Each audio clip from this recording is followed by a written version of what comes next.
जय हिंद दोस्तों। आज की इस वीडियो में हम क्लास 10th हिंदी का सिलेबस डिस्कस करने वाले हैं। तो जो भी स्टूडेंट क्लास 9th में थे अब वो क्लास 10th में आ गए हैं और वो डर रहे हैं, उनके मन में एक डर सता रहा है कि अब क्लास 10 की तैयारी कैसे करें, क्या पढ़ें। क्योंकि दोस्तों क्लास 10th में ना हमें बोर्ड का एग्ज़ाम देना होता है। तो दोस्तों आपको बिल्कुल भी डरना नहीं है, घबराना नहीं है, बस आपको हमारे साथ जुड़े रहना है।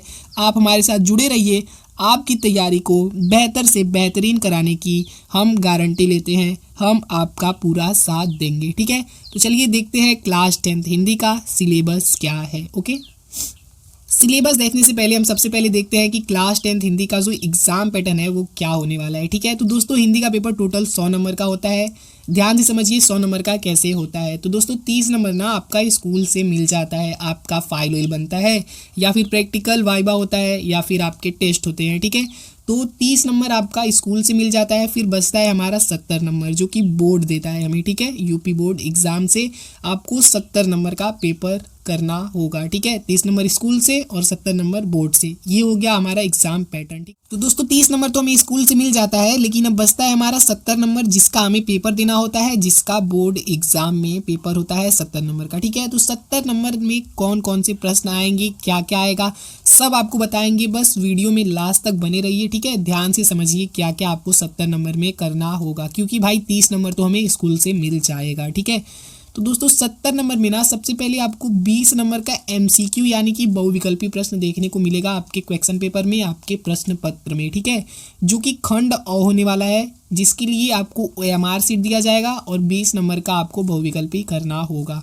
और दूसरा होगा हमारा खंड ब जो कि 50 नंबर का होगा। टोटल 70 नंबर के प्रश्न होंगे। कौन कौन से प्रश्न होंगे, क्या क्या होंगे, सब हम बताने वाले हैं। बस वीडियो में लास्ट तक बने रहिए। और वीडियो थोड़ा सा भी अच्छा लग रहा है तो वीडियो को एक लाइक कर दीजिए दोस्तों। ठीक है, आपका एक लाइक हमें बहुत ज़्यादा मोटिवेट करता है। तो चलिए फटाफट देखते हैं क्लास 10th हिंदी का सिलेबस। ओके दोस्तों, ये है क्लास 10th हिंदी का सिलेबस। ठीक है, जो कि हम UPMSP के आधिकारिक वेबसाइट से डाउनलोड किए हैं। 2026 में आपका यही सिलेबस होगा। Class 10th Hindi UP board exam 2026 में हिंदी में क्लास 10th वालों को यही सब पढ़ना है। ठीक है, तो देखते हैं क्या क्या पढ़ना है और एकदम आसान शब्दों में आपको समझाने का प्रयास करेंगे। ठीक है, तो दोस्तों सबसे पहले आपको क्या पढ़ना है, हिंदी गद्य के विकास का संक्षिप्त परिचय। जो हमारा हिंदी गद्य है उसके विकास का संक्षिप्त परिचय देना है, जिसमें हमें सिर्फ शुक्ल युग और शुक्लोत्तर युग के बारे में पढ़ना है। ओके फ्रेंड्स, जिसके लिए आपके टोटल 5 नंबर के बहुविकल्पी प्रश्न पूछे जाएंगे। ठीक है, क्योंकि दोस्तों ये खंड अ है जिसमें बहुविकल्पी प्रश्न होता है। तो दोस्तों जो 5 बहुविकल्पी प्रश्न होंगे 5 अंक के, वो आपके हिंदी गद्य के विकास से पूछे जाएंगे, शुक्ल युग से और शुक्लोत्तर युग से। क्लियर।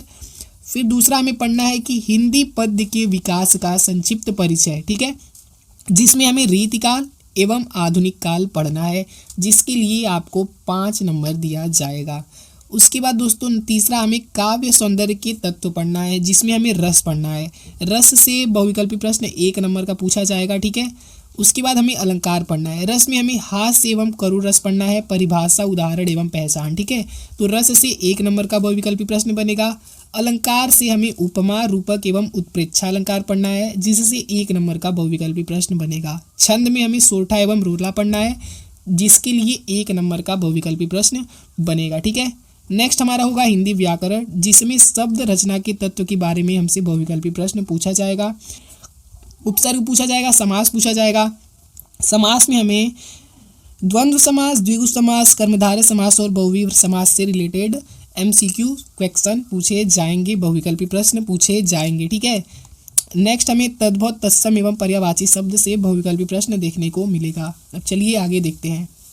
हमारा 5वां प्रश्न जो रहेगा वो संस्कृत व्याकरण से रहेगा, जिसमें हमें सर्वनाम, वाक्य का स्वरूप, वाच्य प्रयोग और वाच्य परिवर्तन। और 8वां प्रश्न हमारा पद परिचय, विकार एवं अविकार शब्द को पढ़ना होगा। तो दोस्तों यहाँ से आपका 20 नंबर का MCQ क्लियर होगा। इतने सारी चीज़ों को पढ़ने के बाद इन्हीं सब चीज़ों में से हमारा बहुविकल्पी प्रश्न बनेगा। ठीक है, अब दोस्तों हमारा खंड ब आ जाता है जिसमें वर्णनात्मक प्रश्न पूछे जाएंगे, जिसके लिए टोटल 50 नंबर का प्रश्न आपके पेपर में बनने वाला है, जिसमें आपको कौन कौन से प्रश्न देखने को मिलेंगे, क्या क्या पूछा जाएगा, एकदम ध्यान से दोस्तों देख लीजिए, क्योंकि वो तो 20 नंबर का बहुविकल्पी प्रश्न है, लेकिन ये 50 नंबर का सवाल है दोस्तों, ठीक है। और यही मेन चीज़ होता है, इसी से आप ज़्यादा नंबर उठा सकते हो। बहुविकल्पी में दोस्तों टिक पे डिपेंड करता है, सही हुआ तो ठीक है, बट यहाँ पर आपको नंबर बहुत सारा मिलता है, इसलिए इसको ध्यान से समझ लो, क्योंकि ये वर्णनात्मक प्रश्न होने वाले हैं।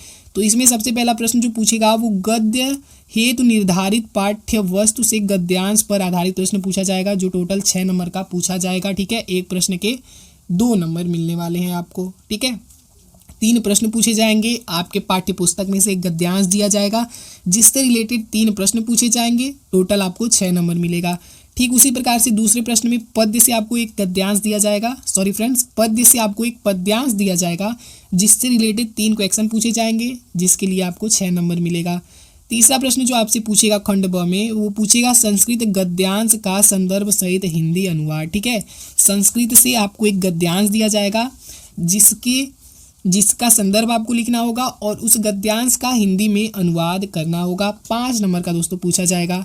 चौथा प्रश्न जो पूछा जाएगा आपका खंड ब से वर्णनात्मक प्रश्न से जो चौथा प्रश्न पूछा जाएगा वो है हमारा संस्कृत पद्यांश, ठीक है। संस्कृत पद्यांश का संदर्भ सहित हिंदी अनुवाद, आपको एक संस्कृत पद्यांश दिया जाएगा आपकी पाठ्य पुस्तक से और कहेगा कि इसका संदर्भ सहित हिंदी अनुवाद कीजिए। 5 नंबर दोस्तों इस प्रश्न से आपको मिलने वाला है। 5वां प्रश्न पूछेगा कि निर्धारित खंड काव्य के कथानक चरित्र चित्रण एवं तथ्य पर आधारित प्रश्न पूछा जाएगा, ठीक है। एक खंड काव्य होता है जो कि भाई अपने अपने हिसाब से होता है, अपने अपने टेक्स्ट बुक में आप लोग देख लीजिएगा, जिस जिले से होते हैं उस जिले के लिए अलग अलग खंड काव्य होता है। अभी हम नीचे आपको बताएंगे कि किस जिले के लिए कौन सा खंड काव्य है, यानी कि सिंपल वे में आप समझ लीजिए कि आपका जो 5वां प्रश्न पूछा जाएगा वो खंड काव्य पर आधारित प्रश्न पूछा जाएगा, जो कि टोटल 3 नंबर का होने वाला है। 6वां प्रश्न दोस्तों जो होगा वो होगा संबंधित लेखकों का जीवन परिचय, ठीक है। गद्य खंड से जो संबंधित लेखक हैं उनका जीवन परिचय और उनकी प्रमुख रचना का नाम पूछा जाएगा, जो कि 5 नंबर का पूछा जाता है, ओके। 6वें का जो ख पूछा जाएगा वो पद्य से जीवन परिचय पूछा जाएगा, यानी कि कवियों का जीवन परिचय पूछा जाएगा, जिसके लिए आपको टोटल 5 नंबर मिलने वाले हैं, ओके। चलिए आगे के प्रश्न देखते हैं फटाफट। 7वां प्रश्न हमारा पूछा जाएगा कि संस्कृत खंड के पाठ्य वस्तु से कंठस्थ एक श्लोक लिखिए जो इस प्रश्न पत्र में न आया हो, जिसके लिए आपको टोटल कितने नंबर भाई, टोटल 2 नंबर आपको मिलने वाले हैं। एक श्लोक आपको याद कर लेना है, ऐसा श्लोक जो क्वेश्चन पेपर में नहीं आया है वो अगर आप लिख देंगे तो आपको 2 नंबर मिल जाएगा। 8वां प्रश्न आपका पत्र लेखन है 4 नंबर का, ठीक है। 9वां प्रश्न आपसे पूछा जाएगा संस्कृत खंड के पाठ्यवस्तु पर आधारित प्रश्नों में से किन्हीं 2 प्रश्नों के संस्कृत में उत्तर। संस्कृत खंड से कोई प्रश्न पूछेगा उसका उत्तर आपको संस्कृत में लिखना है। 10वां प्रश्न आपका निबंध रचना होगा। निबंध कैसा पूछेगा भाई, वैज्ञानिक, सामाजिक, सांस्कृतिक, आर्थिक समस्या एवं जनसंख्या पे, स्वास्थ्य पे, शिक्षा पे, पर्यावरण पे एवं यातायात के नियमों पर आधारित विषय होंगे, उस पर निबंध रचना करना है। 7 नंबर का आपका निबंध पूछेगा। तो दोस्तों यहाँ से आपका पूरा 50 नंबर का क्वेश्चन तैयार होगा, ठीक है, इस बार यूपी बोर्ड एग्जाम 2026 में। आइए देख लेते हैं आगे क्या होगा। ये तो दोस्तों यहाँ पे 30 नंबर जो हम बताए हैं स्टार्टिंग में ही आपको स्कूल से मिल जाएगा, ठीक है। तो इसको आप लोग छोड़ दीजिए, इसका टेंशन आप लोग मत लीजिए, ठीक है। अब दोस्तों हम चैप्टर देख लेते हैं कि भाई चैप्टर कौन कौन से पढ़ना है। तो सबसे पहले जो हमारा गद्य है, गद्य में आपको मित्रता पाठ पढ़ना है जिसके लेखक आचार्य रामचंद्र शुक्ल हैं। दूसरा पाठ गद्य से हमारा है ममता, जिसके लेखक जयशंकर प्रसाद हैं। तीसरा पाठ है भारतीय संस्कृति, जिसके लेखक कौन है, डॉक्टर राजेंद्र प्रसाद हैं, ओके। नेक्स्ट है हमारा अजंता, जिसके लेखक भगवती शरण उपाध्याय हैं। क्या लिखूं, जिसके लेखक पदुम लाल पुन्ना लाल बख्शी हैं। इसया तू न गई मेरे मन से, जिसके लेखक रामधारी सिंह दिनकर है। पानी में चंदा और चांद पर आदमी, जयप्रकाश भारती की रचना है। गद्य में क्लास 10th वालों को इतने सारे चैप्टर को पढ़ना है, ठीक है। इन्हीं में से गद्यांश जीवन परिचय पूछेगा। अब काव्य में क्या क्या पढ़ना है, काव्य में कौन कौन से चैप्टर हैं वो देख लेते हैं हम फटाक से, ठीक है। काव्य में सबसे पहले सूरदास जी हैं, सूरदास के पद, ठीक है। सूरदास लेखक हैं और पद मतलब पद जो है वो काव्य के शीर्षक का नाम है। तुलसीदास का है धनुष भंग वन पथ पर। रसखान का है सवैये और कवित्व, ठीक है। बिहारी लाल का क्या है भक्ति नीति। राम नरेश त्रिपाठी लिखे हैं स्वदेश प्रेम। मैथिली शरण गुप्त का भारत माता का मंदिर यह। महादेवी वर्मा का है हिमालय से।